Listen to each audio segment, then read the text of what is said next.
Hey everyone, Mr. Happy here, and welcome back to my Final Fantasy XIV Retrospective series. A Realm Reborn turns 10 years old later this year, and we don't need to worry about the 3 years before that. But we've been looking at how jobs have evolved since A Realm Reborn by looking back at their old skills, what was added, what was removed, what was changed. And we've already taken a look at a few different jobs from a few different roles, and while I was planning to do Summoner this week, which I know you were looking forward to, somebody pointed out that Paladin's about to get some pretty significant changes. So why don't we do that this week? Yes, Summoners, you can blame Paladin for something else right now.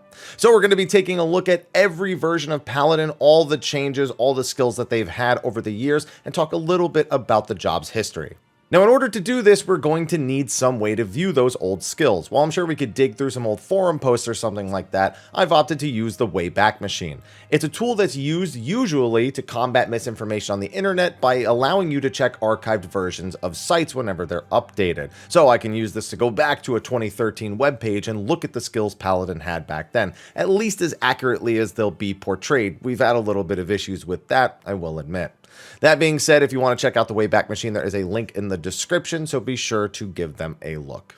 Fantastic seeing that Ivy has been cleaning herself behind me for the entire opening of this video, but I'm sure you all don't mind. So here we are, we're looking at the console games wiki, one of the first results you get when you actually look up jobs and various information about Final Fantasy XIV. And as you can see, it is a much older looking site looking at the 2013 version. But we can't just talk about Paladin if we're going to go back to the Realm Reborn days. No, we need to talk about Gladiator, because there was a much more important division of class and job back then, and the information is just not all on the Paladin page at this point.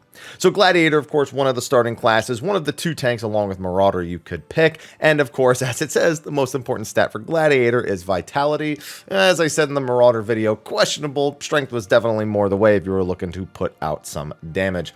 Now, Gladiator and Paladin have maintained some semblance of an identity all throughout this time, even through the various hardships and difficulties the job has faced. But a lot of these skills you will still recognize to this day, or you'll at least recognize that you lose them once you level up to a certain point and they become different skills.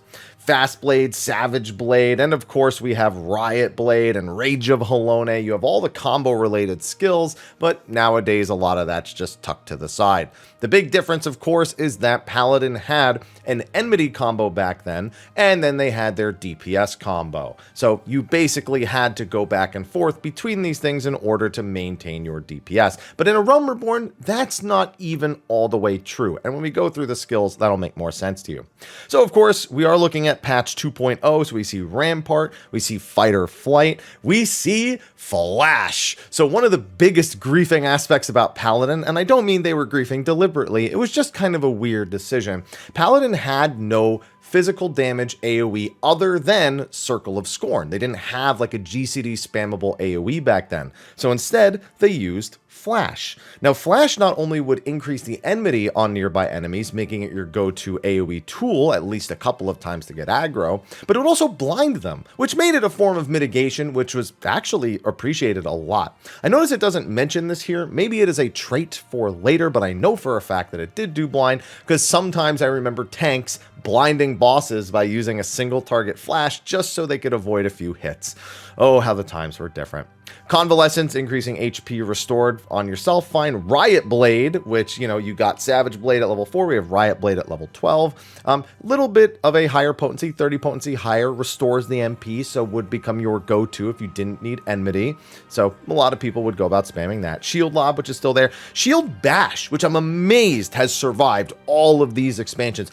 Barely anything is stunnable, but the few things that are, Paladin instantly propels itself to like the top of the food chain. That can be in very simple things like deep dungeons where stuns are possible, or even the occasional ad phase, which we really don't see anymore that often. But Shield Bash, it can be pretty good, just that it was not so great back then as much.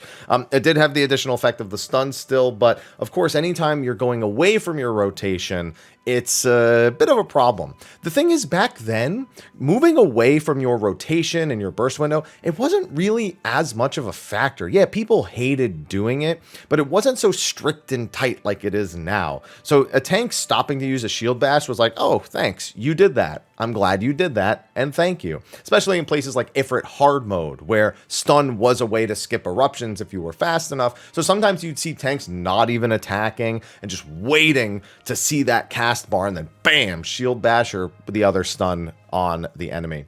Provoke made Gladiator mandatory. Warriors had no choice but to get Gladiator at least to 22 in order to get Provoke, because it was essential for endgame content. It's just a factor of the cross-class thing, which we've talked about plenty in these videos.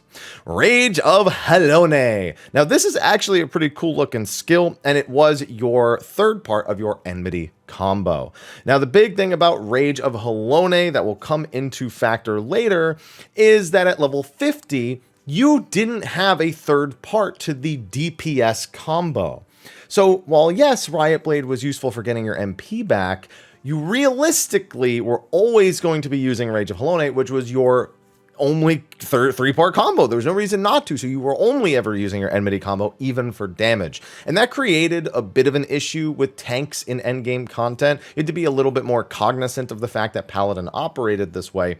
And given that Paladin was quite strong out the gate, because Warrior was actually very weak right out the gate, it was just something that was taught to the player base a little bit quicker. But once Warrior was buffed and Paladin and Warrior were very regularly both in the same group, then it just became something else that needed to be considered, especially with how Paladin was effective in fights. And we'll talk about that when we get to the end of this and we're kind of looking back on those days.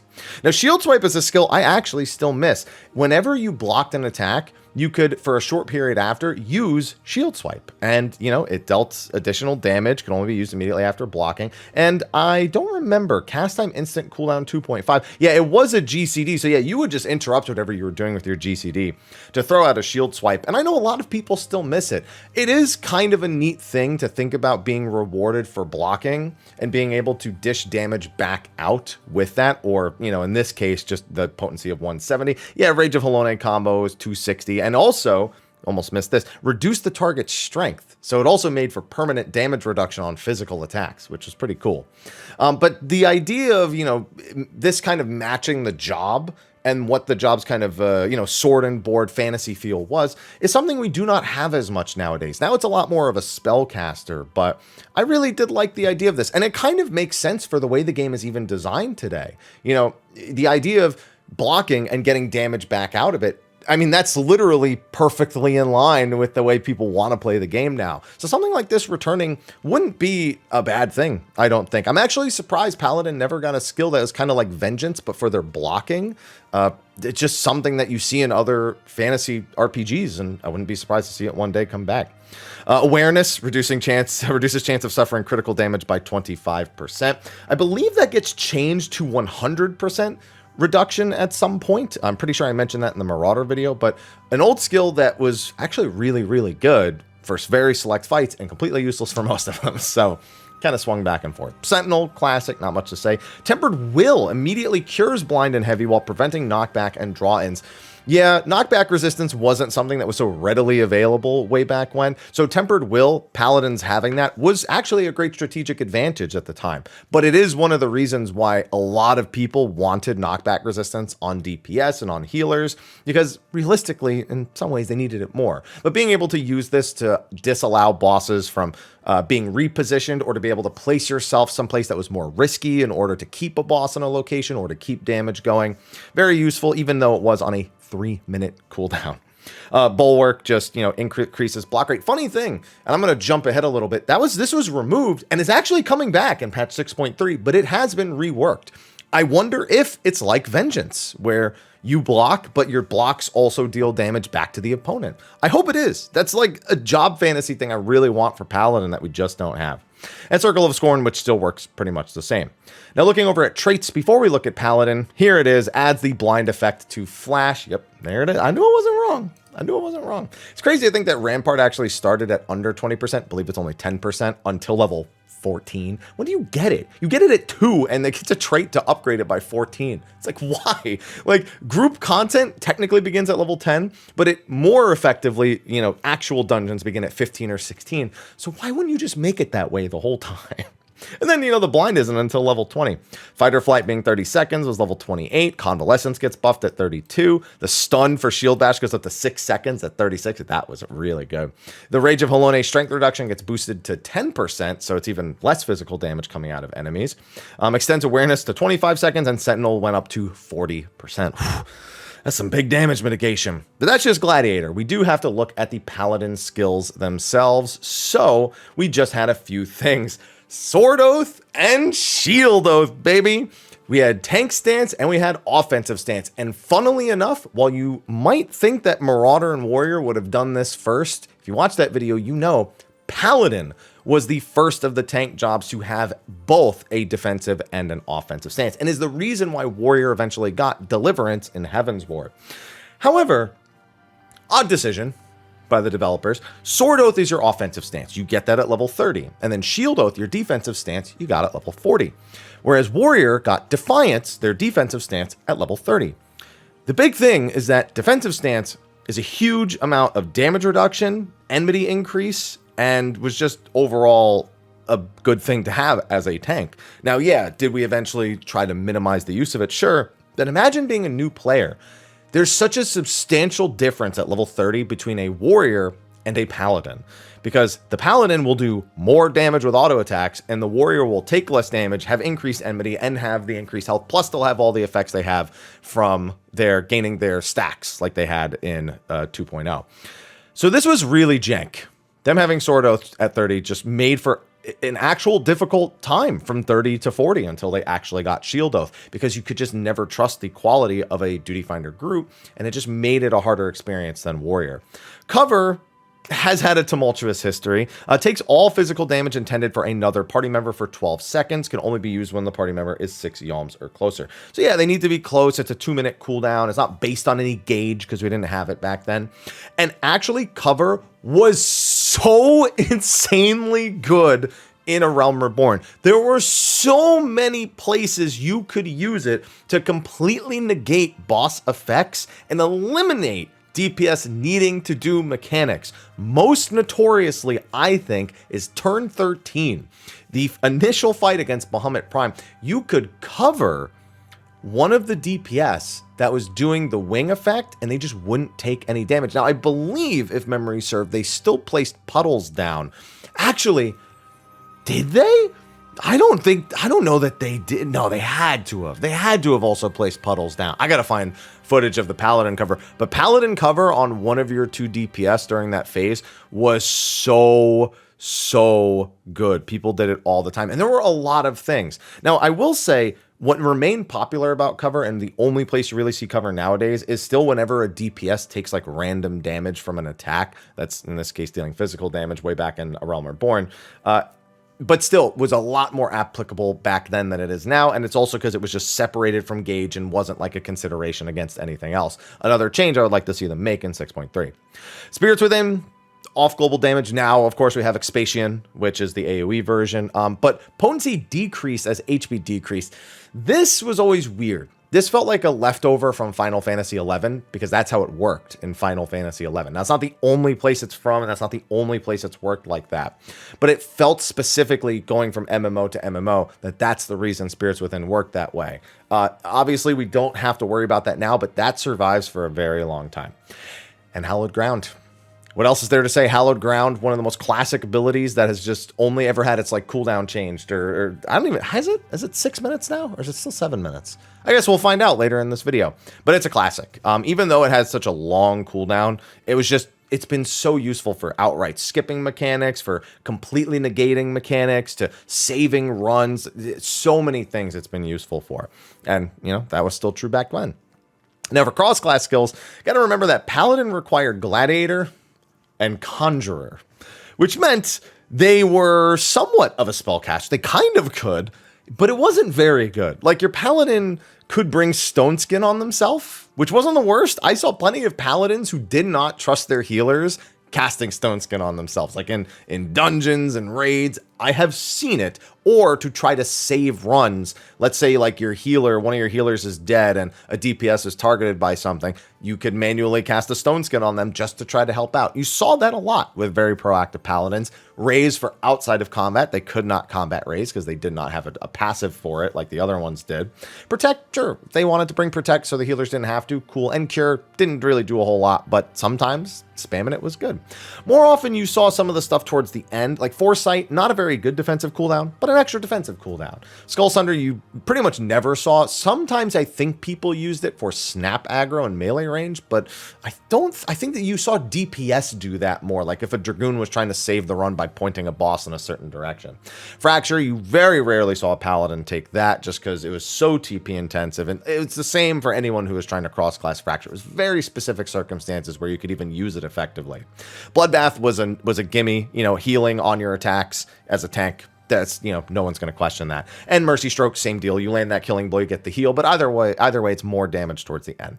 So that was Paladin at the start of 2.0, and Paladin was great all throughout A Realm Reborn. Now, it helped that there were only 2 tanks, but it still remains the fact that it was just good. Now, quickly looking at patch 2.5, I believe this is 2.55's version of it. I don't think that much really changed, and that's probably for the better. The only thing that just was a constant griefing factor was the fact that Shield Oath was not to level 40. And it was really just griefing for new players because it was a tough time for them. I don't know what else to say. But yeah, looking at all this, we don't really see much of anything different. And if we go over to the actual Paladin skills, pretty much the same deal. They probably made some more adjustments to stuff that's not being perfectly reflected here. We have had that issue with the Wayback Machine. Additional effects silence for 1 second. That is a change. They didn't have, yeah, I guess that's true. It's not here.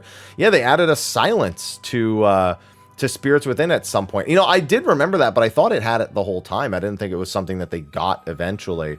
But here you go. Yeah, they it acted as an interrupt. Nowadays it's called an interrupt, but they got the ability to silence with Spirits Within. I don't know. I feel like it was there the whole time, and it's just not listed before. But I got to defer to what the wiki itself actually says, and that's what it says. Oh, you can also see cover had its ranged increased right here.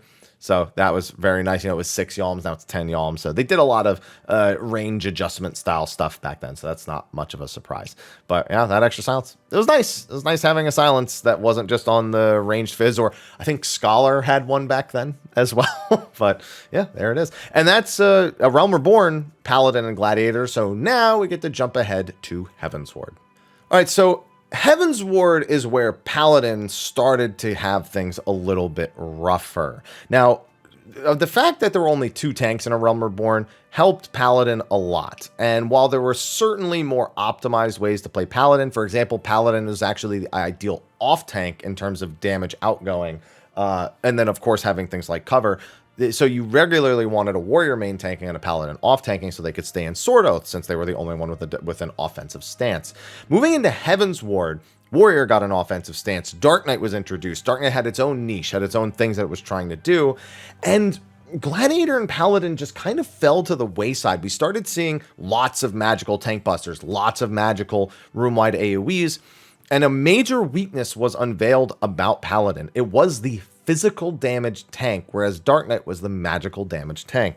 So while there may have been a tank buster, such as one coming from Living Liquid, for example, that dealt heavy physical damage that Paladin was better equipped for, it was not equipped to reduce raid damage in any way, especially given that the strength, unless it was a physical-based AoE, which is just very rare, still very rare to this day. Whereas Dark Knight had, personal magic defensive cooldowns. It had the ability to reduce the intelligence of the enemy in order to reduce the amount of raid damage that everyone took. And the Gladiator and Paladin just suffered the whole time. They also could not block magical attacks. So their blocking ability on like tank busters or even just raid wides or any damage that was magic didn't matter. So a whole aspect of the job was just not going to do well. And the raid design just really started leaning towards that kind of stuff that made the Dark Knight Warrior combination more popular. When we look at a lot of these skills, you're going to see that not a lot changed. And that's a bit of a problem. We are looking at about a month into Heavensward right now. So any changes they would have made around the time Gordius came out would already be in effect. for what we're seeing here. Now, that doesn't mean they didn't try to make improvements. While you can see pretty much everything is the same, and you can see there's the strength and the shield swipe and all that. For Gladiator, when we get to the Paladin stuff, you'll see some more important things. Now, here we go. Awareness nullified the chance of suffering critical damage overall. Let me actually go back to Gladiator and see if they had made that adjustment before the end of the expansion. No, it was still critical damage by 25%. So here now, it's completely nullified. But of course, that's a cross-class skill. So it's not like the other tanks couldn't take that. It didn't make Paladin unique. At this point, it was Shield Bash, which had some use, but still wasn't super popular. And Tempered Will, and your strength reduction, and that's really all you were offering that was considered really unique. Yeah, you got more duration on awareness, but it wasn't really valued that heavily. Moving on into actual Paladin, we can see Sword Oath still there, still in that early spot. You can also see Shield Oath still there. Now, it also increased accuracy. This is something they did for all of the tanks. They made their tank stance increase accuracy, because when you're a tank, so for those who don't know what accuracy is, it was a stat that was required to hit enemies. However, it had 3 different values that you needed, or that you could aim for. The rear of the boss required the least amount of accuracy. The flanks of the boss required slightly more, and the front required the most. So if there was ever a mechanic or a strategy that required everyone to stack in front of a boss, there was the risk of a miss. However, tanks were always standing in front of the boss, but not, or always standing in front if they were the main tank. However, if they were the off tank, they wouldn't. So if you were the main tank and you were forced to stand in front of the boss, they would give you 5% more accuracy. And, you know, that was supposed to make up for it. We have Spirits Within, Hallowed Ground, still the same. But then we get to the new skills, which for some reason, when I look back at the Heavensward bit here, they're always missing their icons for some reason. I'm not sure why. So Sheltron initiated, or introduced at level 52, blocked the next physical attack. What did we say about blocking? Doesn't work on magic, so Sheltron, cool, but, you know, not as good of a defensive addition as it could have been. Cool in dungeons, more specifically. You know, it was great just to use in dungeons to get the extra MP, because you did get MP restored. It even says 707 at level 60. Remember, we didn't have a flat 10,000 MP back then either, so it was good when it did work, but again, blocking, not working on magic, just really sucked. They also did get not 1, but 2 DPS finishers for their Riot Blade combo. We got Goring Blade, which we know is losing its dot in the coming patch, but it has been largely the same up until patch 6.3, where it's going to be changed. You know, combo off Riot Blade, damage over time with a potency of 40 for 24 seconds. And then you have Royal Authority all the way down here at level 60, which was just a DPS finisher. So now they had combos that they could do the DPS and combos they could do to deal damage. Of course, Rage of Halone having that strength reduction was still important, so if you played them, you were still probably going to work on applying that. But otherwise, you had these 2 other DPS finishers off Riot Blade, which meant you had more MP, which really didn't matter for much of anything back then. And Divine Veil and Clemency, which is the only thing you'd really use your MP on, were both here. You know, Divine Veil, you got the heal, and then a protective barrier would cover everybody else. Up to 10% of the Paladin's max HP for 30 seconds. Still a little bit weird. I've never liked that Veil doesn't give the Paladin themselves a shield, but at least you know that it survived that iteration, plus the heal aspect that it got in Endwalker, you know, this long. And Clemency, you know, way back when, sorry, I couldn't help but notice something. I'll have to take a quick break before I record the next part. Clemency, way back when, restores target's HP, cure potency 1200. Now, if I'm not mistaken, I think it still interrupted your combo. I think it interrupted your combo until like Endwalker or something like that. So it was kind of grief to use, and it also had a 3-second cast time. Oh, God. Yeah, Paladin didn't come out of this so well. Now, I am going to take a look at the end, but we're going to do a quick cut here so I can take care of something real quick. All right, sorry about that phone going off and going off, but hey, we got to get back to the video right here. Now, that was at the beginning of Heavensward, which is kind of a grim time for Paladin, and I would love to tell you that it got better. Boy, did it not. If anything, I think it got worse over time. Because there's just so many magical tank busters across everything. Like, you had that reprieve of Living Liquid being magic damage. I think Double Rocket Punch was also in A8.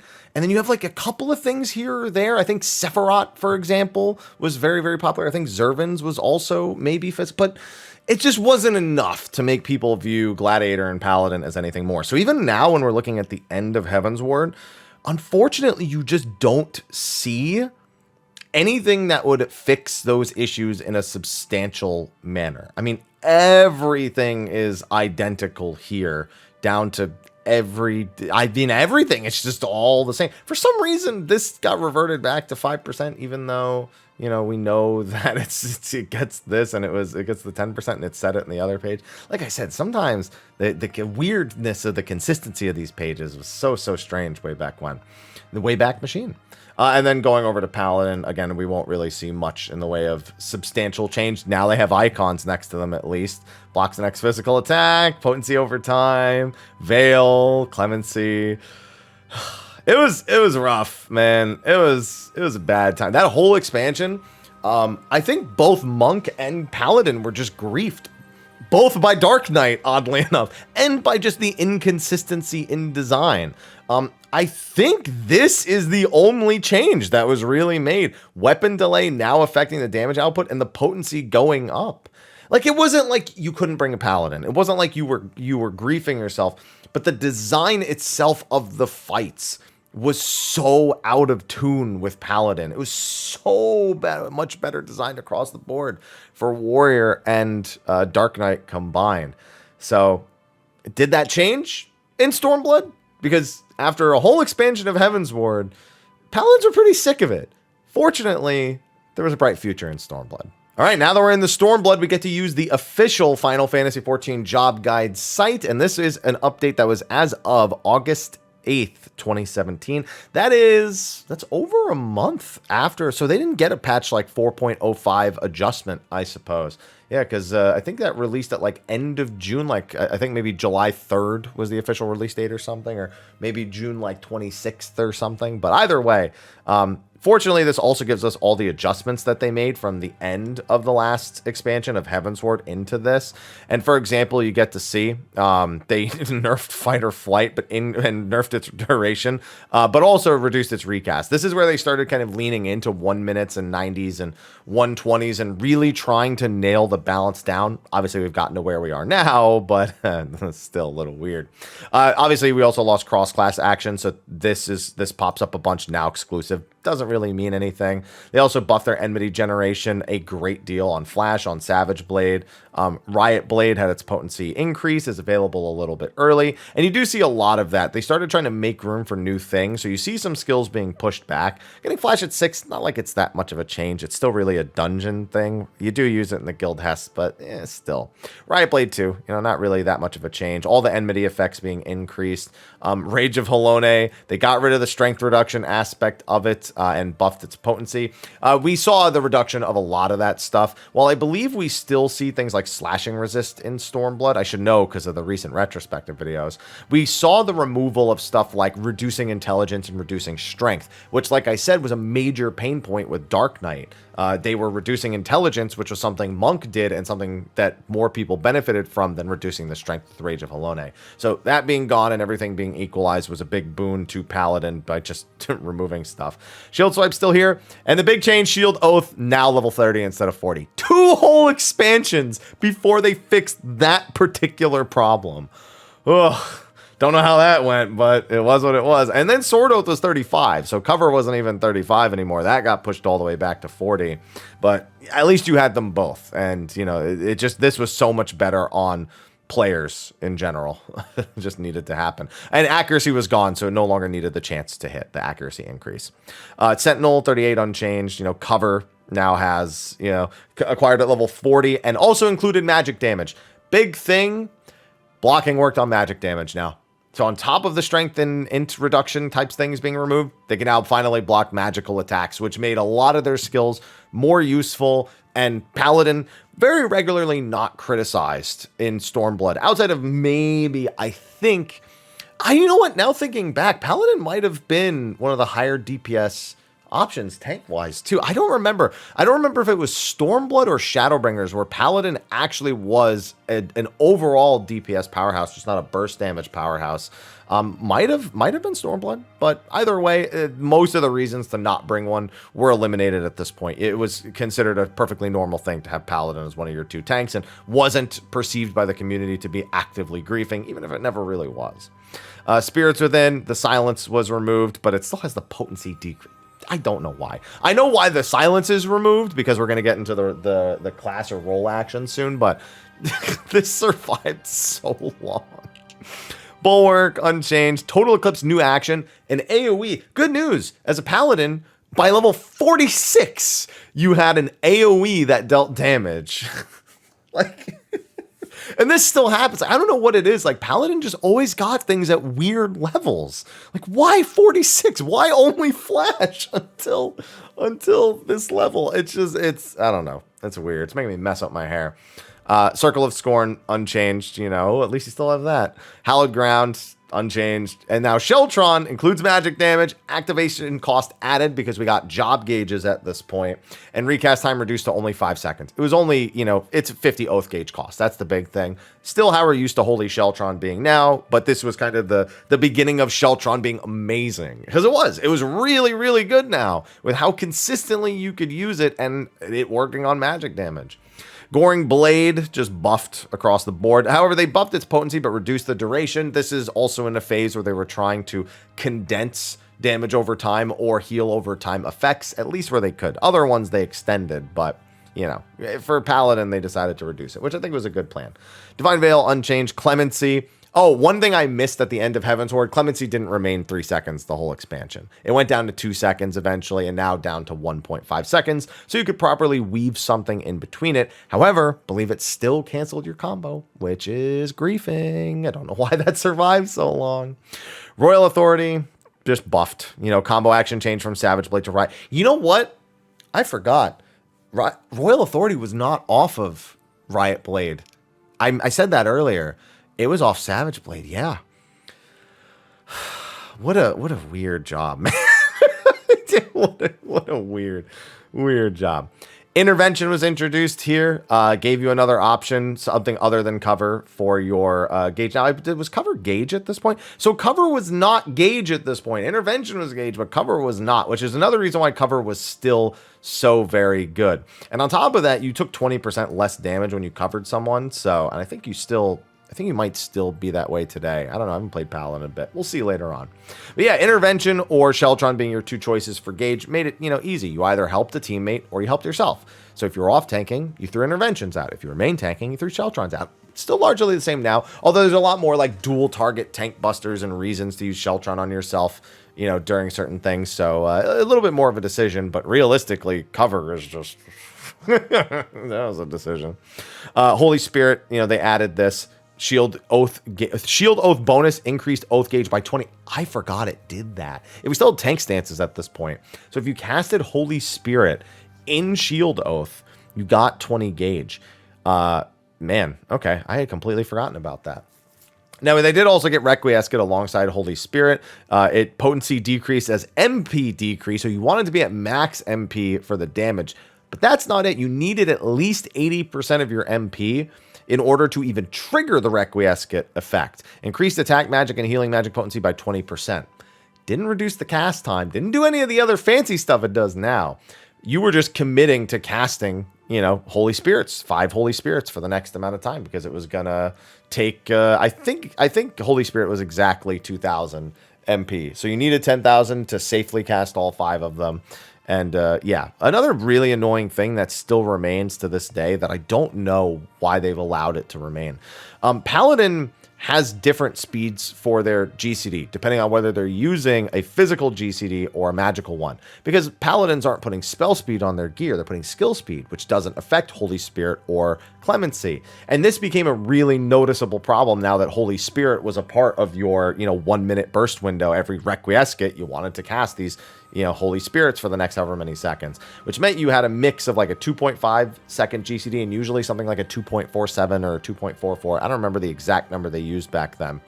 And yeah, just it became a much bigger thing. And it's still kind of a thing now. It's one of the reasons why Paladin has kind of like a weird optimization pre 6.3. Curious to see how it'll be after 6.3.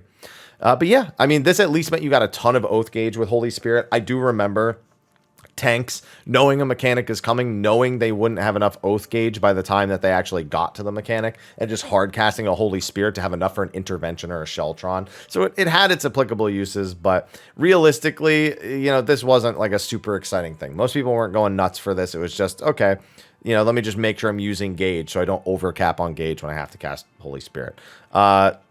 Other than that, nothing much. Big thing, though, Passage of Arms. I mean, 100% block rate and makes everyone behind you take 15% less damage. Funny thing about Passage of Arms, though, the one thing people remember most, and I have to read it now to see if it still reads this way, but it doesn't just say reduces the damage taken by people standing behind you by 15%.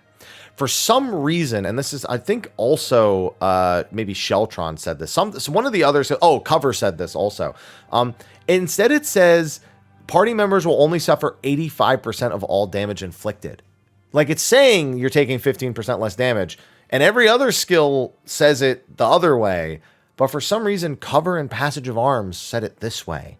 And it's just weird. Like, everyone just didn't understand why it was written this way. And I still don't, reading it now. So there's that. Now, Rampart, Convalescence, Provoke, and Awareness, all removed from Gladiator specifically, because they were all put into role actions. Rampart was now the same between both the tanks. You know, they had the stun with low blow, but Paladin still had shield bash. So, you know, it was nice. They had an OGCD stun, and then they had the GCD stun, so they had a choice between both. Whereas before, it was like Warrior Marauder had Brutal Swing, and that was an OGCD stun they could use, and then Paladin had shield bash, which was on the GCD. Now they were kind of equalized, but Paladin still has this kind of high stun advantage with the spammable stun. Provoke, you know, was mandatory, so they made it a role action. Convalescence, you know, they just made it between both. It was a skill every tank was taking anyway, so might as well. Anticipation for the parry rate, you know, that was taken, I believe, off Dark Knight, and given to them. Reprisal, you know, lowers target's damage dealt. Instead of it being a Dark Knight skill, it was now the single target damage reduction for 5 seconds, so it had to be timed very carefully.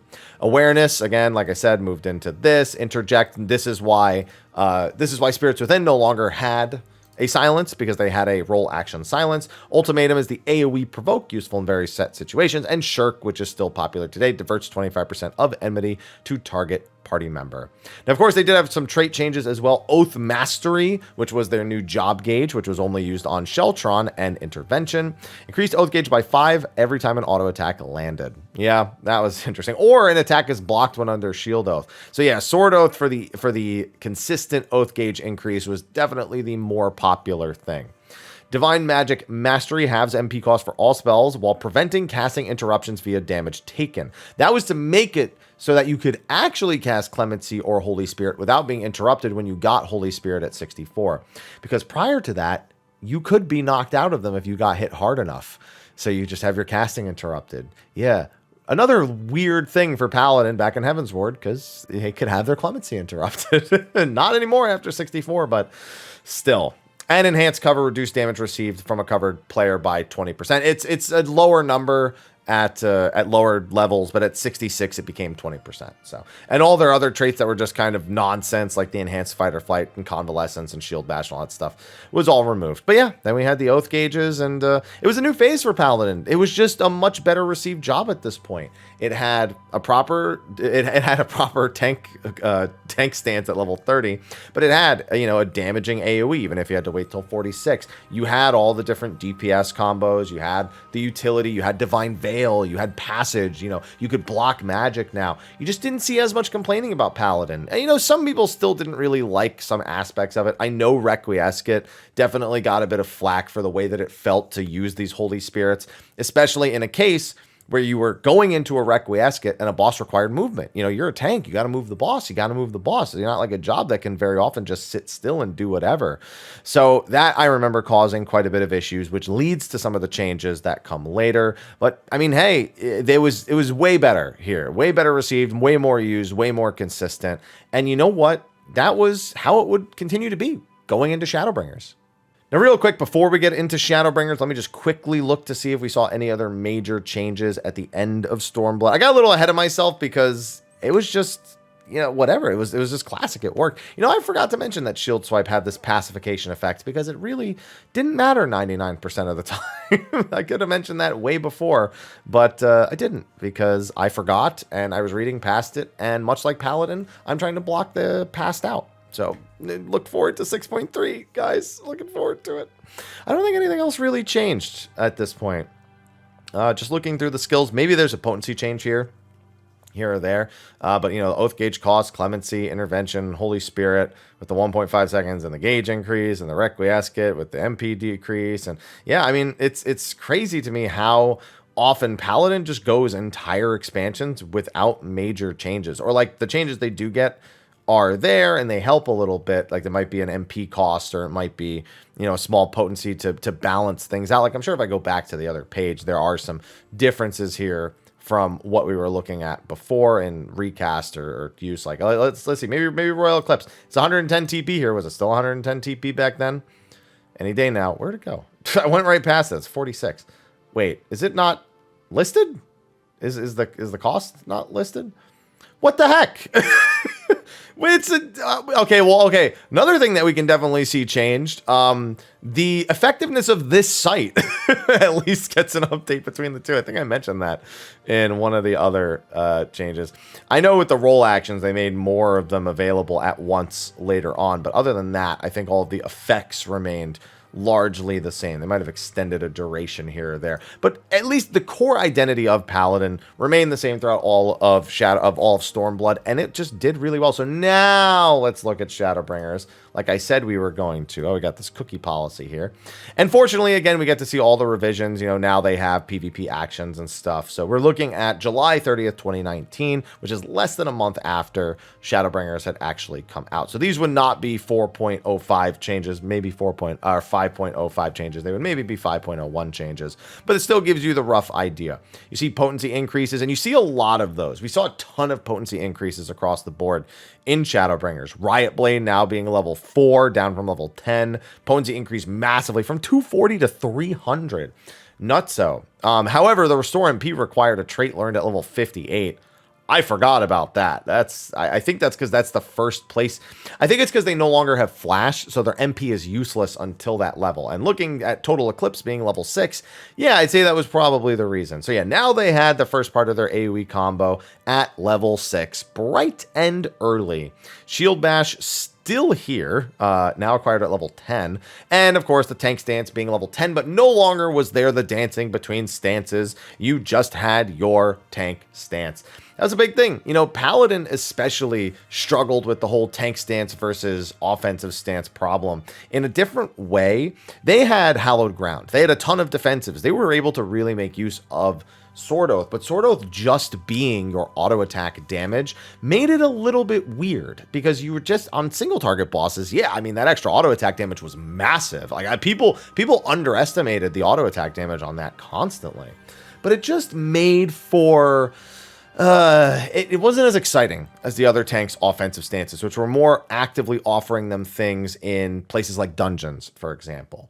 So when we moved to the pure tank stance situation, it made for a better it made it better for Paladin, and Paladin's potency buffs that it gets everywhere else were fantastic. Paladin was like the first or second highest DPS throughout most of Shadowbringers, if memory serves. Gunbreaker really did sit at the top for pretty much the entire expansion, but Paladin, with its consistent output, with its very pristine rotation, was often performing really, really well over both Dark Knight and Warrior. And some of that is this whole shift to this and then moving all of the power of that 75 potency from Sword Oath into a lot of the other skills. Now, of course, we still had Rage of Halone, but I believe this becomes something else. So now it combos off of Riot Blade because Savage Blade has been completely removed, and I believe it becomes Royal Authority in Shadowbringers at a higher level. I can't believe this is... it survives so long. I mean, I know it does because Warrior gets something in Shadowbringers that does something similar. Restores MP, though. That was very nice because MP became way more important to Paladin in Shadowbringers. Sheltron, now level 35, which was awesome for people leveling new, which meant you got your Oath Gauge bright and early, which meant you just did a lot better in the low-level stuff. Hey, Can't complain about any of the stuff. 17 less levels, blocks all incoming attacks. This was where that change was made. In Stormblood, it would just block the next attack, physical or magical. Now in Shadowbringers, it blocked all attacks for 6 seconds, and that was so good. I mean, it's still great. I love Holy Sheltron in dungeons, but Sheltron, when it was changed to this back then, especially for those low-level dungeons for new players, was amazing. Sentinel, you know, just now, the 2-minute recast, 2-minute recast down from the 3-minute, and it had its damage reduction change from 40% to 30%. Interesting thing about Sentinel, actually, we can go back to Stormblood to take a look at this. So, Sentinel went through some interesting things, because you got to remember, Sentinel was 40% thanks to a trait in earlier expansions. But when we got into Stormblood and Sentinel was here, it was just made 40%. Because the trait was gone, so they just made it that amount. But they equalized all of them going into Shadowbringers at 30%. So you had a 30% reduction on all of them, and then you had Rampart for the 20%. Kind of like that baseline between all of the jobs. It's just interesting. Just interesting to see that they just, you know, knocked that down to 30% and didn't just think about bouncing it around the 40. But they probably determined that the lower number would be easier to work with. We also had the new AoE combo, the second combo ability, and that of Prominence at level 40. In Stormblood, their whole AoE combo wasn't until 46. I'm sorry, their only singular damaging AoE GCD wasn't even until 46. Now the whole combo is by level 40. Nice. Cover. This was the downfall of cover. Now it's 50 Oath Gauge, so you had to choose between Intervention, Sheltron, and this. And on top of that, it just wasn't as useful. You still took all the damage intended for another party member, and maybe there's a trait that also reduces that aspect further. But man, it's just, it's fallen so far, cover. Fallen so far. Circle of Scorn, still here. I think it's potency and its enmity change. Yeah, so it's just the potency and the enmity changes were reflected here. Goring Blade, I believe, is just potency increases across the board. Massive potency. If I remember correctly, so this is, you have this and you have Rage of Halone. Am I not mistaken in that Goring? Yeah, Goring Blade was just always better than Rage of Halone once you got it. It was such a weird thing. And I say it was. I believe, I don't know if it's still the case now. We'll definitely look later, pre 6.3. But yeah, I mean, Goring Blade was 390 for the combo potency, and Rage of Halone was 350. And so it was kind of weird because you would just spam your damage over time as soon as you got to level 54 until you got to level 60, at which point you got Royal Authority, and now Royal Authority replaced, if I'm not mistaken, replaced Rage of Halone. Is that how it worked in Shadowbringers? I'm almost positive that's what it did. Yeah, Rage of Halone Mastery becomes Royal Authority. Yeah, that's what I thought. So that's how it is. That's how it is. I think that's how it still is now to this day. Clemency, still here, you know, pretty much functioning the same, still interrupting your GCDs. Again, I think that was a very recent change. And then Divine Veil also had its cooldown reduced. It didn't have anything else done to it at this point. Intervention, still pretty much exactly the same. Holy Spirit now had that Shield Oath aspect removed because, you know, it's just kind of pointless. And Requiescat, of course, the big thing. Damage type changed from physical to unaspected. So Requiescat was physical before, so you wanted to catch the end of your fight or flight window with the Requiescat OGCD to then go into your Holy Spirit cast to be optimal. Now it was unaspected, unaffected by fight or flight, so it was just about timing, you know, bouncing back and forth between the two. It also had its potency increase massively change. You know, now it was a 50% increase, which, you know, was pretty nice. And also allows spells to be cast immediately has been added. I think that comes with a trait, but either way, now there was no more worrying about the actual cast time of Holy Spirit or needing to do mechanics or move. Now Paladin had this massive uptime window every time a Requiescat was available, something that they still enjoy in a much more extended degree to this day. And I loved seeing it. I loved Paladin's shift over to this more spell-focused Paladin version. That being said, still thinking about that counterattack block. You know, it doesn't really fit the fantasy quite as much as it did back then, but you know, I still can't help but think about it. Passage of Arm was the same, and then their new skills, Holy Circle was just an AoE Holy Spirit, so you can Requiescat in AoEs. Intervene, their gap closer at level 74. I remember them giving a reason as to why this needed to be level 74, and them saying like they didn't want every job getting like a skill at an early level, and they didn't consider this essential to the way Paladin functioned. And I was just like, it's a gap closer, just give it to them. Like now they go to do UCOB and they can't gap close, and it's is annoying, especially given that, you know, Dark Knight, when Dark Knight got plunge, it changed everything. Or I'm sorry, when Dark Knight was introduced and they had plunge, it changed everything, finding a tank that had a gap closer. Also has 2 charges, so that was really nice. Atonement, which was going to be what you used Royal Authority for, still how it works until, you know, 6.3. We'll have to see how it changes. And Confiteor, which was, I just call Confetti. And this was your finisher. You know, after 4 Holy Spirits or 4 Holy Circles, you throw out the Confiteor at the end and bam, tons of AoE damage. Very satisfying, very good, and still very important to the job today. Roll actions updated. You know, they have the provoke changes where it's required at level 15 and the recast is only 30 seconds. And also that it granted additional enmity. You know, the way provoke worked before was it would just look at the person with the highest enmity, whoever it was in your party, and then add literally the number 1 extra point of enmity, which was nothing compared to, you know, how much enmity you could generate from even a single auto attack or even executing another action, which I think was worth like 60 enmity total. Now it gave you a little boost on top of that to make tank swaps a little bit more consistent.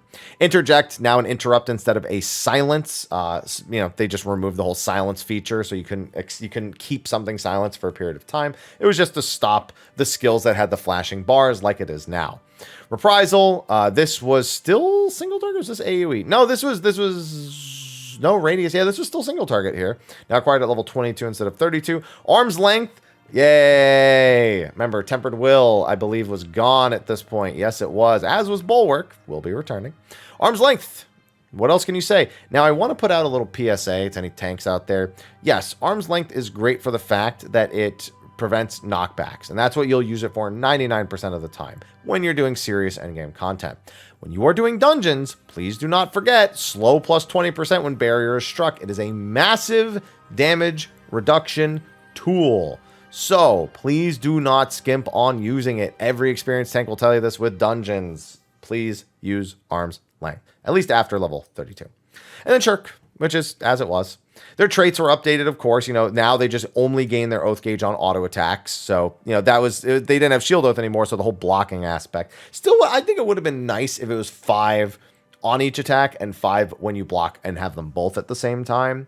But then you'd get a lot more gauge. They'd probably have to rework the way the rest of the gauge works and so on and so forth. Tank Mastery at level 1, just taking 20% reduced damage, grants a bonus to maximum HP based on your Vitality attribute, and a bonus to damage dealt based on your Strength attribute. Yeah, this was basically just to replace all the tank stance and offensive stance level shenanigans. Chivalry, Riot's Blade, or Spirits Within would give you MP. Again, I don't know. I mean, I do know why it wasn't until level 58. Like I said, you didn't have Flash anymore, so that was when you got Clemency, which was the first time you would ever use MP at this point. Divine Magic Mastery halves cost for all spells while preventing casting interruptions via damage taken. So this made it so that like Holy Spirit, Holy Circle were only 1,000 MP instead of needing the entire 10,000 MP to do your entire combo for magic. Upgrading Rage of Halone to Royal Authority restores MP when using Prominence. That's your AoE, which didn't get it till 66, which is a weird issue that still exists across some jobs. Like I know Mithril Tempest deals with that. Like it deals with something like that for Warrior with the damage, or no, with the Beast Gauge aspect. Yeah, it's just something really weird. Like you can't do this till a high level unlocks that they have here. Sheltron to 6 seconds. I think it might have been 4 seconds at the low levels and then gets upgraded to 6. And then you have Sword Oath, which is, you know, after Royal Authority, you can do the Atonement, and then Requiescat. Spells require no cast time while under Requiescat. So yeah, this just made everything so much better for Paladins. Again, and you know, they were a really strong job in Shadowbringers. They were, again, the second highest DPS throughout most of the expansion in most types of encounters. They had great raid utility. Their defensive ability was a bit lacking compared to something like Warrior, for example. But Warrior was a bit too much of a powerhouse in the defensive category. But that was the trade-off. You know, they were one of the lower DPS tanks in exchange for their high defensive ability. And Paladin had, despite things like Hallowed, low personal defensive ability in exchange for less burst damage, higher party utility, and higher sustained damage. So there's all sorts of very weird trade-offs with Paladin and their gauge and their skills. But hey, Shadowbringers was great for Paladin, so how could they screw it up going into Endwalker? Well, might I posit to say that what eventually happens in Endwalker is less of a result of Paladin being a problem and more a result of Endwalker's design. Now, real quick with Shadowbringers, we have the later patches. You know, now we're looking at April 13th, 2021, which was about, 7 months before we would see, 8 months before we would see the release of Endwalker. And otherwise, I believe most things remain the same here. Again, there's like potency tweaks, and I think there's a couple of other things that change as well. Still, potency increases up to 370 as HP nears maximum. It survived so long. Sentinel prominence, yeah, I mean, I'm sure there's all sorts of like little tiny changes, but again, the overall gameplay is the thing I'm largely looking at here, and not the individual tweaks to the job that it may have received. A lot of other jobs needed way more attention, and again, the only casualty I really felt here was cover, which just didn't excite people anymore. It just wasn't as useful with the change and being on gauge and all that stuff. So, like I said, how could they screw it up going into Endwalker? Well, let's check it out. I mean, and now we come to current Paladin. If you're familiar with current Paladin, you don't really need this. But, I mean, here's the thing. Paladin got some really awesome stuff going into Endwalker. They got a whole bunch of self-sustain. I mean, Holy Spirit and Holy Circle, healing yourself. You got so much more self-sustain with things like Holy Sheltron, with all the healing you got from your Requiescat window, with all of your spells, plus... Not to mention you had Confiteor restoring your HP, the Blade combo restoring your HP, all of it restoring your own MP. I mean, it's just, you had all this extra mobility. You had an AoE version of Spirits Within now instead of the single target one. Also restored MP. No longer reduced by, having lower HP. Like, all of the things you could think to complain about, I'd say we're honestly fixing Endwalker, but the overall design of Endwalker is the reason why Paladin is getting these changes in 6.3. Well, yes, there are things like, cover just being less useful than it was before.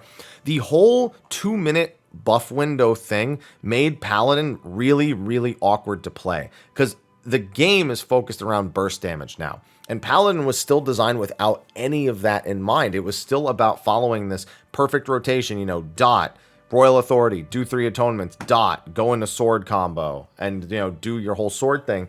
But it led to all these really weird optimizations. You saw them in Shadowbringers, where sometimes you needed to, like, do 1 less Holy Spirit in order to fit all your hardest hitting skills inside of a buff window, or you needed to, like, skip an atonement to get to a dot application while your buffs were up, or... It's just, what should have been a very consistent experience became an inconsistent experience because of the 2-minute buff window. And on top of that, the mix of your skill speed not affecting your spells. So you needed to do these little adjustments because you could only get enough skill speed to fix it to a certain degree. So that's what we're looking to see them fix on Tuesday. But that doesn't mean that people aren't afraid. Because one of the big things that Paladin does that Paladin players do like is it does not conform to Endwalker's design and is going to be made to conform to Endwalker's design. And there's a lot of argument back and forth about whether or not that is the approach, or if they should even continue Endwalker's principal combat design going into 7.0.